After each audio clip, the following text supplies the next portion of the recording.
Hello நண்பர்களே, அனைவருக்கும் வணக்கம். இந்த பதிவு பாருங்கள், உங்களுக்கு ரொம்ப யூஸ்ஃபுல்லான ஒரு பதிவு வந்து நம்ம கொடுத்துருக்குறோம். ஸோ என்னென்ன அப்படின்னு கேட்டிங்கன்னா, இது ஒரு ஹேமர்.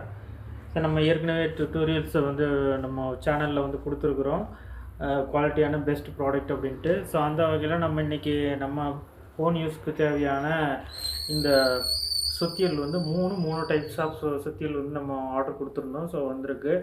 ஸோ இது பாருங்கள், ரொம்ப பெஸ்ட்டு. நல்ல கைப்பிடி கொஞ்சம் நீளமாகவே இருக்குது. ஸோ இது வந்து ஒரு டைப்பு பால் பாயிண்ட் மாதிரி பாருங்கள், இந்த மாடலு. ஸோ இது வந்து பார்த்திங்கன்னா சிலிண்டர் டைப்பு. சிலிண்டர் டைப்பில் வந்து இந்த ஆணி பிடுங்குறது பார்த்திங்கன்னா கொஞ்சம் லென்த்தியாக இருக்கும். ஸோ இது வந்து பார்த்திங்கன்னா நோஸ் வந்து கிளிமூக்கு மாதிரி கொஞ்சம் வளைஞ்சிருக்கும். ஸோ மூணு டைப்பு ரொம்ப பெஸ்ட்டாக இருக்குது. உங்களுக்கு வேணும்னா நம்ம சேனலை ஃபாலோ பண்ணி